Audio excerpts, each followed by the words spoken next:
Welcome back, guys. Chris, Black Rifle Survival. Not out today. I am indoors at my house with my wife and dogs. We are going to be going over some essentials that I carry with me before I head out on a fishing trip.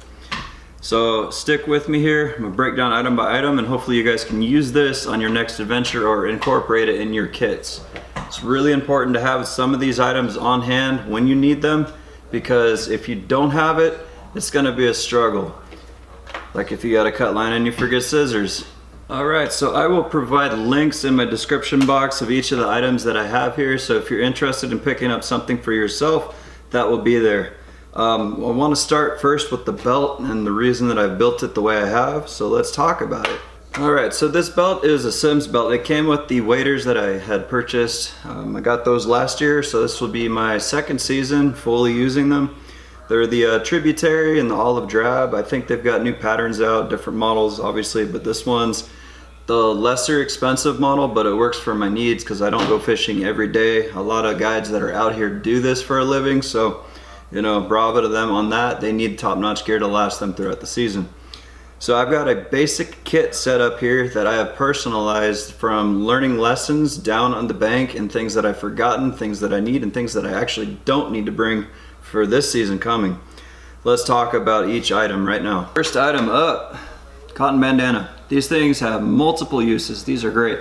So ideally for this kit, I'm gonna be using this to clean off my hands, especially after I'm handling eggs, because that can get really messy and stain your fingers. It's gonna stain your rod. It's kind of nice to be able to clean yourself off if you're not using nitrile or latex gloves.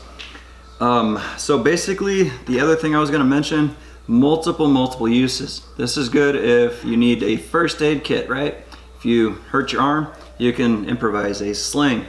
If you need to hide from the sun, you can improvise a head cover or a bandana, as they call it. Say it's really cold out. If you need to cover your face, you have an ability to cover your face. Again, multiple uses. If you've got a cut, use a clean one though, and you can use that as a compression bandage to help stop the bleeding. Again, I'm carrying multiple knives on my belt kit, so obviously I'm gonna need something besides my first aid kit that's in my bag that I have if I need to use it. Okay, so next on the belt we've got some pliers, and I've got a sheath set up on here, horizontal carry, so it's just easier and out of the way. If I'm climbing over some tree stumps, I'm not stabbing myself in the thigh, potentially ripping my very expensive waders. Again, everything on the belt I've thought out to make sure that I don't puncture a hole, because it's not fun fishing with wet legs. It's very cold. So, retractable lanyard. There's different kinds out there. This is just one I picked up from work and I've repurposed it. So again, just working with the system. These are by KastKing. These are awesome pliers, very affordable, and have been dipped in water and have been abused, as you put it that way. They are very springy still. So I'm standing by these as very good quality. They haven't rusted either. These come with braid cutters. My dog is barking, so pardon that. But these have braid cutters and line clippers for your monofilament and your fluorocarbons. These are great. Comes with split shot crimpers. Everybody needs those, because if you don't want to bite them down, you've got them right here. You can actually adjust. There's 3 different size notches in here, so you can adjust eyes on your crankbaits or your spinner baits if it's tracking crooked. Hold on, guys. I've got my jelly sandwich here and my wife is laughing because my dog wants to play. You guys have seen him on the video, so you know how it is if you're a dog owner. So, split ring pliers. Out here in Washington, we've got regulations. We've got regulations out here that include fishing with barbless hooks and also no treble hooks allowed. That prevents a lot of snagging issues and other foul gear issues, and it keeps you fishing legally because we pay to fish. We want to make sure we do it right, ethically and legally. There's a lot of people that don't follow the rules, and I'm a new fisherman up here, so I'm trying to abide by the rules and do it right because I don't want to lose my gear. Anyways, I lost my train of thought, but that'll be a good blooper. Working further down the belt, let's start off with my fixed blade knife. You guys can add any knife you want on there, even a folder if you have one. A pocket knife is fine. But again, with your waders, generally you don't have hip pockets. You're gonna have a pocket up on the front of the bib. So a folder is okay, but I'd recommend a fixed blade. It's right there. Generally they're heavy duty, and you can do a lot of work with them. So I've thrown on just a budget friendly. This is a Camless titanium. I haven't actually used this one yet. I don't know if it's gonna be solid. I'm not gonna be batoning wood, for example, with this. But I did throw on a cheap little button compass here. Just, redundancy. I've got a Garmin smartwatch. I can track myself, smartphone. I know my GPS is there. Need be, that's just, your basics, bare bones. Here it is. So a fixed blade knife. Put one on your belt, it's worth it.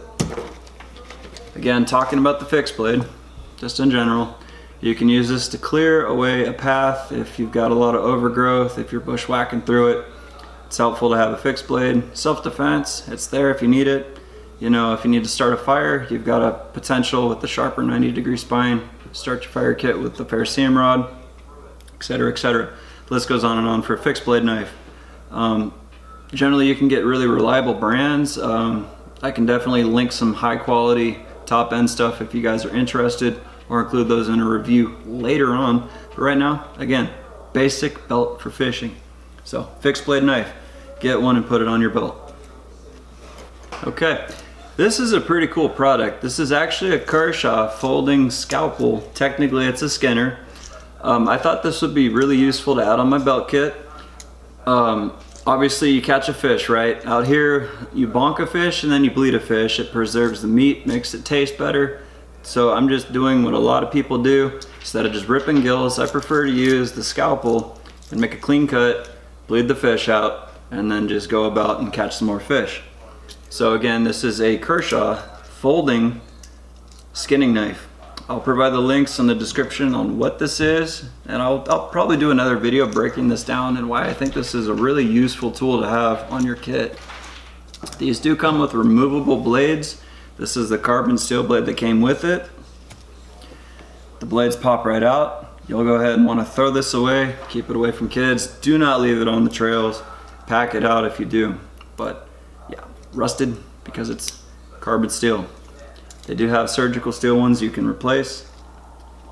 Heck, you could use this for a lot of different things. You could fillet small little bluegill, smaller fish. This would be ideal. But I use it for one purpose, and that's to bleed a fish out. So trying to be as humane as possible, but I also want the quality of the meat because salmon out here tastes delicious, and I want to make sure that I preserve my catch.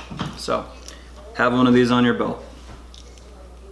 Last on my belt is a good pair of scissors that can cut your line.